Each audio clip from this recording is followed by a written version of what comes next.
অবশেষে বিবাহ বিচ্ছেদের ঘোষণা দিলেন বর্তমান সময়ে দেশের শীর্ষ নারী সঙ্গীত শিল্পী দিলশাদ নাহার কণা। তার বৈবাহিক সম্পর্ক ভালো যাচ্ছিল না অনেক দিন ধরেই, এ কথা শোবিজে মোটামুটি জানা ঘটনা। কিন্তু কাগজে কলমে বিচ্ছেদ হয়নি এতদিন।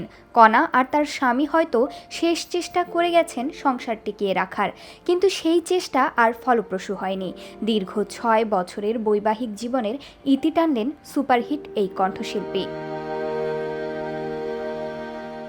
স্বামী গোলাম মোহাম্মদ ইফতেখার গহিনের সঙ্গে পারস্পরিক বোঝাপড়ার ভিত্তিতে গত 16 জুন আনুষ্ঠানিকভাবে বিবাহ বিচ্ছেদ করেছেন তিনি। 2019 সালে চুপিসারে বিয়ে করেছিলেন কণারা। দাম্পত্যের 7 বছর হওয়ার আগেই চুপিসারে ভেঙে গেল ভালোবেসে বাঁধা সংসার।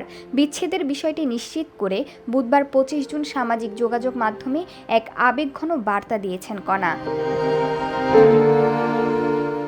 সেখানে তিনি লেখেন, জন্ম মৃত্যু বিয়ে সবই আল্লাহর ইচ্ছা। ঠিক তেমনই যে কোনো বিচ্ছেদও হয় তার ইশারাই।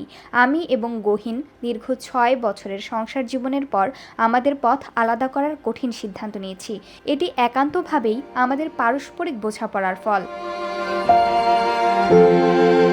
তিনি আরও লেখেন, আমরা একে অপরের প্রতি সবসময় শ্রদ্ধাশীল থাকব। জীবনের নতুন অধ্যায়ে যেন শান্তি ও সম্মানের সঙ্গে এগিয়ে যেতে পারি, এটাই প্রত্যাশা। দাম্পত্যের জটিলতা পেরিয়ে গানে মনোযোগী হতে চান দাবি করে তিনি বলেন, এই মুহূর্তে আমি আমার গানের কাজেই মনোনিবেশ করতে চাই, যেটি আমাকে এই পর্যন্ত এনেছে। আপনাদের ভালোবাসা ও সমর্থনের জন্য আমি চিরকৃতজ্ঞ। প্রসঙ্গত, দিলশাদ নাহার কণা ও গহিনের বিয়ে হয়েছিল 2019 সালের 21 এপ্রিল। অনেকটা ঘরোয়া পরিবেশে অনুষ্ঠিত সেই বিয়েতে উপস্থিত ছিলেন পরিবারের সদস্য ও কাছের কিছু মানুষ। প্রমা কান্তা কোয়েল, বার্তা 24।